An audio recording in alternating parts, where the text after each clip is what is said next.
Hello everyone, welcome to Domain-11 Incident Response and Resilience. So incident response, it is a critical aspect of any information security program, and a cloud customer will likely experience a security breach at some given point in time, regardless how strong the security posture is. So while many customers have an incident response plan for investigating attacks, when we introduce cloud, it actually introduce different variation or distinct variation in that could be processes, technologies, and governance that add complexity to responding to incidents. So that will be our topic moving forward. So let's deep dive. Okay, so this will be 11th domain out of the 12 domain. So we are almost to the tail end. There's one more domain left, which I will be covering soon. So within this domain, so you have to understand what are the best practices for a cloud incident response and resiliency. And as a security professional, you can use this as a reference when you are developing your own incident plans and processes. So this domain is accordingly to the commonly accepted incident response lifecycle described in CSA Cloud Incident Response Framework and NIST framework. So you can refer to NIST framework, the special publication. I don't recall the number, but I think if you go and search, you will be able to find. I've also done a video how does an incident response works, what is a detection response and uh, recovery strategies for that one. Okay, and within this domain, the main aim is to distinguish between events, incident, and breaches, and use a response process to react to it. Then you have to prepare and respond to an incident. You have to detect and analyze relevant data. You have to contain, eradicate, and recover. And at the end of the day, end of that, you have to perform resilience planning for failure. The key important thing you should have is lesson learned. How you do the preparation is one part of the story, but the, the thing what I've seen is people forget about the lesson learned, and that is one of the key things which I will be covering later as well. Okay, so let's move. Fine. So the first topic, incident response. So cloud incident response, or I'm talking about an incident response. There are few things which are quite common, but there are definitely some complexity, I would say, that has been added when you have an incident within a cloud environment and within an on-premise, because it's kind of very evident, because on-premise is something you have a full control, while cloud incident definitely is a shared responsibility. But even if we move forward, the first thing we have to understand what we are referring here. So we are actually detecting, identifying, responding to events that could affect a cloud platform, application, and the data. You need to have a clear definition between an event, incident, and a breach. So they are not same. So whenever you see that there is a action being taken, this could be a task, but the task could be a specific event, multiple things perform an event, and then this event could be an incident, could not be an incident, and then you will never ever say like, or it's directly proportional. You have an incident, that means you have breach. No. So event, incident, breach. Make sure that you understand the what are the differences. Okay. So with an event, it's an observable issue on a cloud platform. Okay, which may indicate an security or availability issue. Okay, but an event can get escalated to incident. So let's say you have an event wherein you suddenly see a spike, you see a spike in your traffic, your network traffic, but that doesn't mean it's an incident. But let's say if it keep happening off and on, there's a pattern, or it happens to cause any availability issue, that yes, that's an incident, but that doesn't mean you are having a breach. So you have to understand what is an event, what is an incident. Okay, but incidents do require immediate attention. That means you have to check, you have to validate, you have to confirm, you have to contain it, maybe, and mitigate. Okay, to prevent any kind of further escalation. Okay, and then it can lead to any unauthorized access or extraction of data. But if that happens, then we can say it's a breach. Okay, this slide very important whenever you are referring or discussing about incident response. Remember this life cycle. What we say is preparation, detection and analysis, containment, eradication, recovery, and post incident analysis. Okay, so remember these four phases, very important, and I will be driving you through each and every phase just to understand or go through each and every phase of this life cycle. So let's go and discuss that. Okay, so the first phase, preparation. What you have to do, You have to establish a incident response process. You have to define a process, and then process has a lot of moving parts. That means you need to define a team. You have to build a team, assign roles and responsibility. You have to train the team, because not everyone will be on the same level, though not everyone has the same skill set. So you have to train the team. You have to run an exercise. When I say exercise, this could be a tabletop exercise, just a walkthrough. Let's say an incident happen, what will be the actions, what you will be doing, or individual has to do. Establish a clear communication plan. Very important, guys. What we always fail is we don't communicate properly on time, and that's where the problem starts happening. That's the biggest gap ever in the chain. Okay. Then again, responder access to the environment. That means everyone, the SMEs need to know what is happening. They have access to the tools. They can perform the analysis. It could be a hardware checks or a software checks, or any kind of dashboards or log files they need access to. Internal documentation, just to verify that is there any change to the configuration while this incident has happened. So they need to know the internal document, what are the baselines, how the things look like, what is the asset list, is it there is something in the asset which has been recently added, removed or deleted. Okay. Then similarly you have to even validate your infrastructure, whether you are vulnerable or you have any existing risk which could be exploited by the threat actors. Then again, it's good to have a third party intelligence service. That means incident, you have IOC, that means indicator of compromise, from or threat feeds coming from different you know kind of a third party service. So that one can give you a first hand information. Similarly, evaluate your service provider. When I say evaluate, means talk to them, discuss with them what features they have, functions they have, capabilities they have, and maybe they have been asked the same information from different customers. So how they react to an incident, what are the contact numbers, who to deal with, who to talk to, and how they notify you. Similarly, you should have your audit logs, taken snapshots, you should have forensic capabilities, and then e-discovery. And on top of that, let's say you have to perform a recovery, then validate whether you have backups in place. Are they being regularly tested? Which is your DR site? When was the last exercise the DR exercise was performed? Was it performed? Is it performed every year? Or and what was the result? What was the outcome of that? Again, ensure all these details are up to date. So your team roles and responsibility, your communication plan, your documentation, your discussion with your CSPs, and your DR exercise. Make sure that all these plans are updated and effective. Okay, the next phase is detection and analysis. So when you perform any detection or analysis, you are actually have an alert in place. Okay. And how these alerts are generated, these alerts could be through your SIEM, could be your network monitoring systems. There is something called as cloud security posture management, which regularly keep checking your security posture. Did any configuration got changed? Does that impact anything? Are the patches available? Is there any of the service which is vulnerable, or any of your component is vulnerable? So it keeps a watch and it gives you an alert. That's a detection phase. Then on the analysis, you have to reduce the false positive. This is seriously a nightmare, and then we call it as a alert fatigue. That means you have an analyst who's keep watching your alerts, and these alerts are false positives, and definitely it's taking a lot of time to clear them off, and then no need to investigate, or investigate and then keep closing them. Okay. Assign an incident manager. It could be a responder. You can name it in responder or incident managers.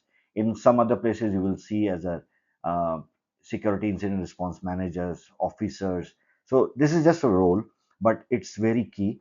And this person should be semi-technical. That means he should be able to understand what are the tools, technologies we have, how to communicate to the senior management, to the working group, to the SMEs, to the incident managers, maybe inside and outside external people, include the HR team or your legal team, how to interact with them. Okay. Then building up a timeline of the attack, when the attack happened, where did you identify it? So the chronological order, that's very important. Then the next thing you will do is to understand the impact. Did it cause any kind of availability issue, confidentiality issue, any data filtration happened? Again, communicate. You have to communicate whether the incident has been contaminated, or it was contained, it was resolved, it was mitigated, and what was the recovery strategy. how did you recover back to it? Okay, and this has to be communicated to multiple layers, especially to the senior management. And always understand, don't give them technical jargons that's very difficult to understand. Give them something which they can easily understand and digest. Give them in a layman term, okay, like you are explaining something to a 5 years old kid. So go to that level and make things easier, simpler for people to understand. That will appreciate it. Sometimes we think is talking technical looks very good, but again, it doesn't hold value because people, you're not able to cascade the message. Okay. And again, notify and coordinate activities, very key thing for any incident responder or incident manager. So you have a problem, you have to analyze it, you need to give a solution. That's what I would say a detection analysis uh, phase will do. Okay, the next phase will be containment, eradication, and recover. So understand you have to contain it. That means you have to isolate it so it can avoid any further damages. And and also it helps you to remove the root cause. Maybe you have identified a specific machine which was established. There was a router or there was a switch, a network device or a network port that was causing the problem. But just don't go and disable it. You have to contain it. When I say contain it, make sure that you have sufficient data for the next phases for your forensics. Okay. Definitely, you have to recover. When you say recover, is you have to bring back things to the normal stage. You have to perform a restore. Maybe it's a backup or something. Okay. Then, in order to isolate it, taking system or services offline, not a shutdown. Offline means the system is still running because there is a lot which is in the live memory data. So you have to make sure that you can able to create it or create a copy of that, take a snapshot, or before it goes or shut down. Okay. Then again, have to understand between the trade-offs. That means, let's say you have a service which is getting impacted or it's got compromised. What does it is, does it cause any availability issue? Well, yes. But what is the data loss? Maybe you got compromised and off production hours when nobody's using that service. Maybe a text system which was actually used only in a specific month of a year. Then you are not heavily impacted. So you have to understand what is the trade-off. Also, to clean up the compromised assets. You have an asset, you have identified how to clean it up. That means, are you going to replace it? Are you going to patch it? Are you going to put a new machine? How you're going to do it? Okay, so these are the way what will be your cleanup. Okay, similarly, you have to restore to normal operation. That's always the key because that's where the company is making money. So you have to make sure that you are able to bring the system to normal operation. Important thing, how to deploy controls to prevent similar incidents. If it has happened, doesn't mean it will not happen again. So definitely you have to understand how or what controls I need to put in place so that it doesn't happen. Maybe to introduce another WAF or another network solution, or maybe a simple rule, firewall rule or something. Okay. Evidences, always remember, this is the phase where you gather and capture all the forensic evidences. We call it chain of custody. Make sure that whatever you collect, it has got time, it has got details, how it was done, when it was done, it has been hashed. It only crosses through or pass through to only people who are made known or required to know it. Don't just circulate across everyone. Okay. Then comes the last phase, which is post incident analysis. Very important phase. Uh, this is always, I say, why. You have to ask yourself why it happened, what went wrong, what would have done better, what was the detection being done, what we can improve. Stop finger pointing. That's the biggest thing which we always do. Finger pointing or making or blaming doesn't help you anyway. So you have to see how to improve, what to improve, what went wrong, how we would have done things better. Was there any gap? And if there was a gap, what was the gap? Okay. If you really find that yes, someone didn't do their due diligence, yes, they should be questioned. But again, we should not be doing a blame game here. Okay. So all these are important phases. So let's move to the next slide. Okay, we'll deep dive more into preparation phases. This is more of an extension of individual phases we have done. In the slide number, I think, remember 4, 5, and 6, I just gave you a brief how this whole exercise works. But let's deep dive into a little bit more in preparation. So preparation phases can be broken down into 4 major categories. So this could be because of your relationship with the cloud provider. Initially, you were doing a traditional on-prem environment. Now you have a relationship with the cloud provider. And the training on the responder, is responder aware what are the cloud services, how to manage them. Do we understand what are the cloud incident response processes? Is there anything which is pre-baked by the service provider? Okay, if they already have it, why we can't use it? What are the technologies they already have in? Do they have already a portal set up for you where they actually share out the outages and all the details? So these are the things which we have to understand. These are the things which are additional to the cloud environment. Now, moving to whenever you have an incident, the key thing to understand is your contractual agreement. Don't forget that you have a contract. You have to abide to it. The service provider has to abide to it. They have to understand there is a SLA to meet. Then there are offering which is done by the cloud service provider. So they have to work with you on this, right? And even some of the cloud service provider, they provide paid services and free services. um, what I've seen is don't switch to paid service immediately. Go for a free service. Understand what are your needs, your requirements, and then you can anytime move to a paid service. Usually, paid service are for a fixed duration, if I'm not wrong. But you can do a try and test, But for that, you need to have a runway to test all this, right? Okay. Now coming back to training your incident response, very important, very key. What has happened is I've seen that we have incident managers who are running the or doing the coordination, but they are not tech savvy. They don't know about it. They don't even know basic terminologies. So, like what is a server, what is an operating system, or what is a container or serverless functions. So, ensure they are trained. Not only technically, they are also trained on the process. I've seen people who are really technical, but that they are not able to communicate message to the senior management or to the external sources or to the legal department. So, you have to understand how to train them. So these are the key pointers. Make note of them. Kind of important slides. I think whenever you're talking about incident response, I think go through these slides. They will be very helpful. Okay, when we talk about detection and analysis, not too many things change, but with the introduction of cloud, there are few things which you have to understand significant, significantly that how they impact. Let's say the telemetry of detection. Okay, so now you are not only the one who's using or utilizing the service. There's another tenant which is using the same service, same provider.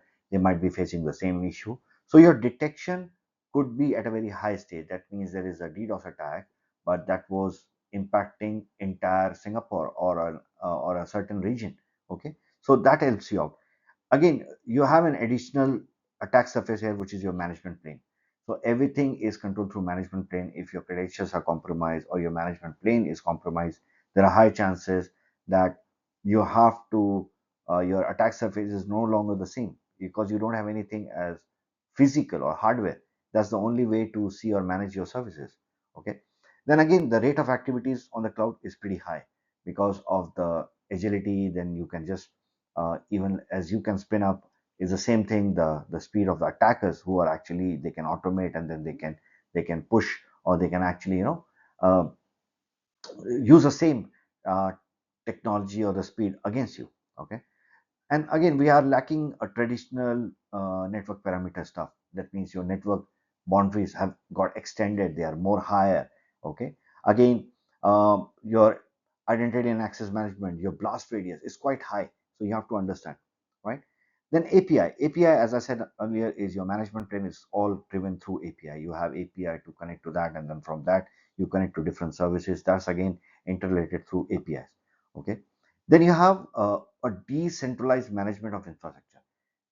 Remember, in on-prem, you were managing your hosting, you are managing your servers, you are the one owning the racks. Over here is all decentralized.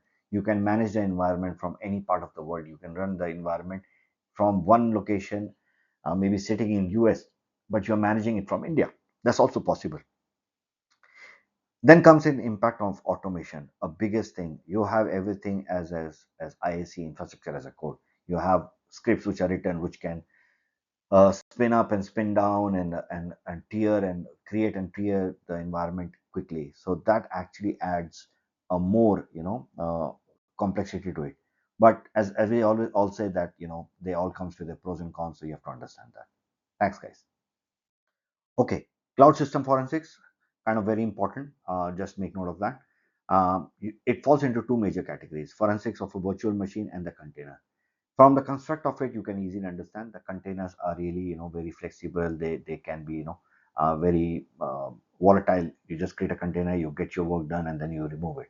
The other side of the story is a virtual machine, which are kind of pretty static. You have the virtual machine, you have applications running on it, you have security tools, agents running on that.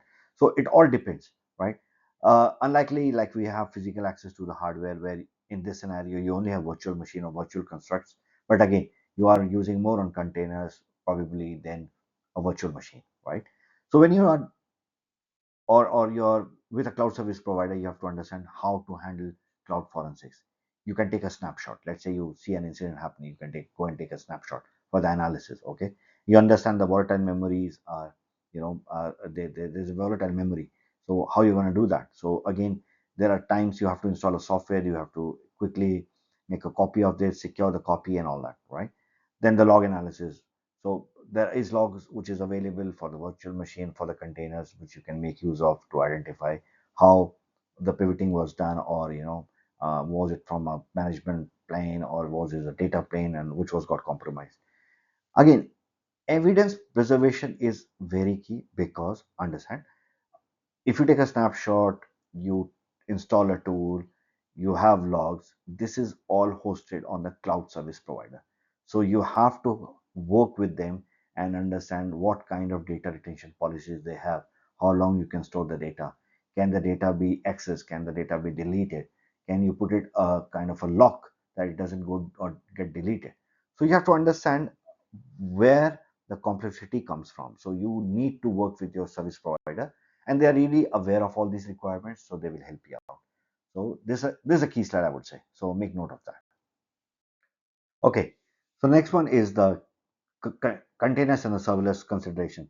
So containers, as you know, as by nature, they are ephemeral. That means they are only for short-lived, or they live for a short period, and then they are taken out, or they have been removed. Okay, so when we actually perform anything or forensics for a container, we have to ensure that we have container logs, we have snapshot of the container states, what are the activities being performed inside, and how it was connected, and maybe it's running on the host. That we have to understand how these hosts are being, where are the hosts collecting the logs, are they making a note of that. Okay, serverless pose more complexity, because it's just a piece of code which you are running on the cloud service provider managed infrastructure. That means the CSP is managing the underlying infrastructure, but you are the one who is just providing the set of code.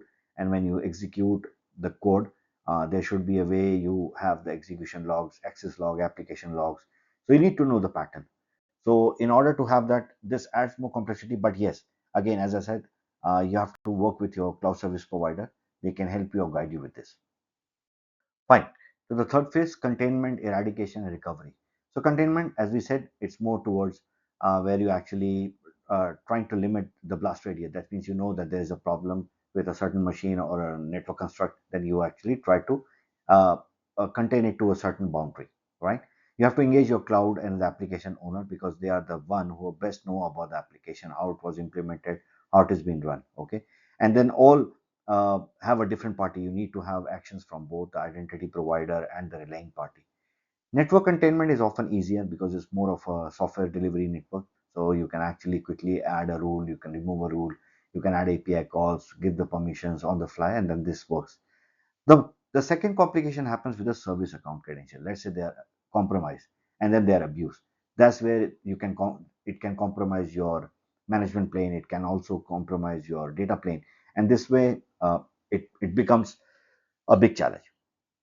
When we talk about eradication, it's about permanently removing the attacker from the management plane. That means where the key activities have been done, it has been removed. Okay, what you can do is you can have immediate credential rotation, let's say, and then you can have additional policies, conditions like multi-factor authentication or digital certificates.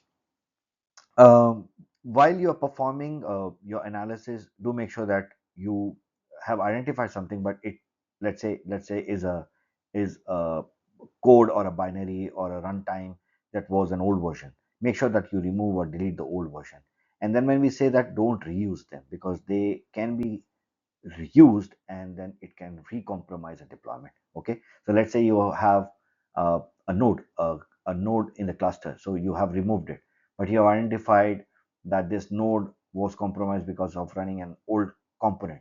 okay, then you can actually make sure that this node is taken out, but again the latest version is there. So it boils down to, again, are you doing your due diligence, you're performing any vulnerability scanners or scanning, and then you're validating what things you're running in your environment, are they consistent? So look for consistency, and also look for immutable environment, right?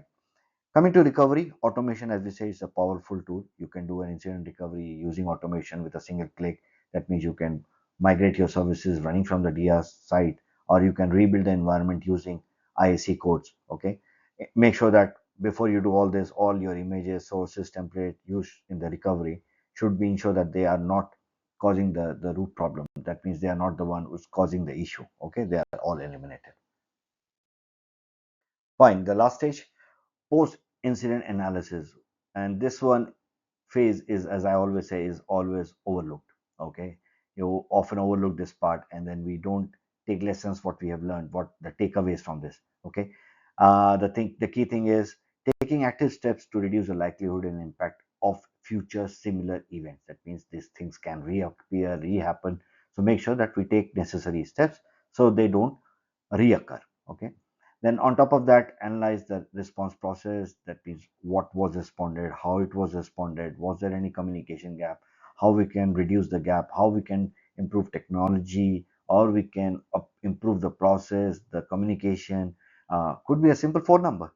Do you know what is your phone number for your cloud service provider? Have you made a call to them?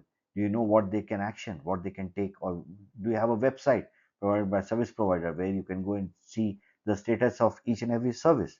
Okay, so these are the things we have to understand. Now coming back, what are the best practices for any post-incident analysis?